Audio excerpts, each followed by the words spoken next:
सुंदर कौन है? Who is beautiful? निशा 5वीं कक्षा में पढ़ती थी। पढ़ने लिखने में बहुत कमज़ोर थी।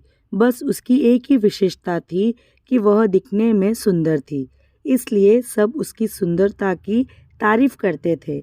निशा को इस बात का घमंड हो गया और वह ऐसी लड़कियों से नफरत करने लगी जो सुंदरता में कुछ कम थी। उसे सबसे अधिक प्रिया से नफरत थी क्योंकि उसका रंग कुछ काला था।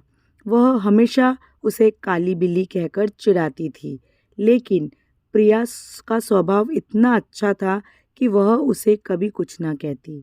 प्रिया बड़ी भोली भाली लड़की थी, पढ़ने लिखने में बड़ी होशियार थी। सभी अध्यापिकाएं उसे बहुत प्यार करते थे। घर पर भी माँ उससे बहुत खुश थी। हर काम में माँ को सहयोग देती। सभी काम वह मन लगाकर करती थी। उसे साफ सफाई बहुत पसंद थी, इसलिए हमेशा साफ सुथरी में रहती थी। निशा सारे दिन घर से बाहर खेला करती। अर्धवार्षिक परीक्षा निकट आ गई, लेकिन उसे तो किसी बात का चिंता नहीं थी। एक दिन निशा सवेरे अपने घर से बाहर निकली।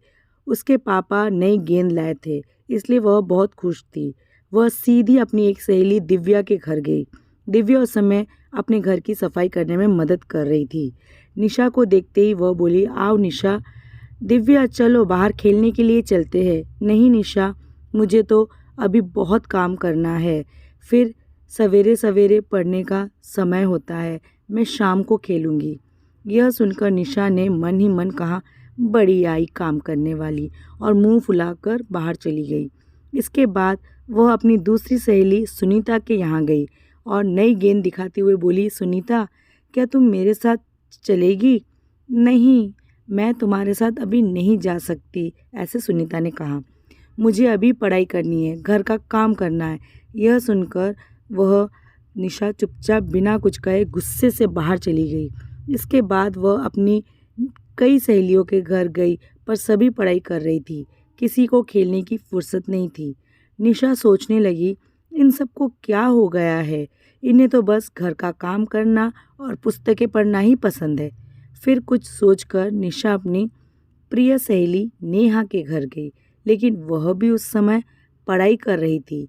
निशा ने उसकी पुस्तक बंद करते हुए कहा, क्या हरदम तोते की तरह पुस्तकें रटती रहती है? चलो बाहर खेलने चलते हैं। निशा, वार्षिक परीक्षा निकट है, मुझे पढ़ाई करनी है, इसलिए मैं तुम्हारे साथ खेलने नहीं चल सकती। तुम भी अपने घर जाकर पढ़ाई करो, वरना इस बार फिर फेल हो जाओगी। निशा उदास मन से लौटने लगी, तभी उसे सुनीता की आवाज़ सुनाई दी। वह अपने माँ से कह रही थी, देखो ना माँ, निशा सवेरे सवेरे खेलने के लिए आ गई। उसे पढ़ाई की बिल्कुल चिंता नहीं है। मैं अब उसके साथ नहीं रहूँगी। जब देखो तब वह अपनी सुंदरता की चर्चा करती रहती है। माँ, मुझे तो प्रिया बहुत अच्छी लगती है। वह बहुत मेहनती है, पढ़ने लिखने में भी बहुत होशियार है, बस उसका रंग ही थोड़ा सा काला है। यह निशा तो उस बेचारी को काली बिल्ली कहकर चिढ़ाती रहती है।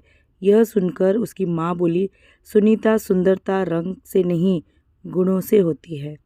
अच्छे गुण ही प्रिया की सुंदरता है। निशा इसके आगे कुछ न सुन सकी। वह चुपचाप अपने घर की ओर जा रही थी, लेकिन तभी रास्ते में केले के छिलके पर उसका पैर पड़ गया। वह फिसल गई।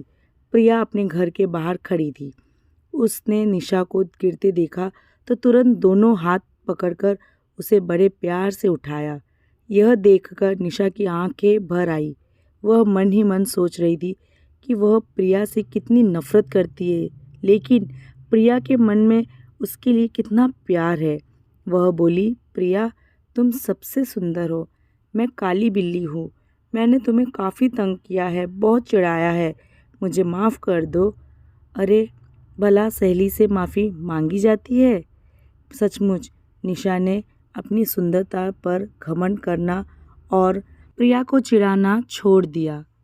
तो इस कहानी से हमें यह सीख मिलती है दोस्तों कि सुंदरता रंग से नहीं, गुणों से होती है। धन्यवाद दोस्तों।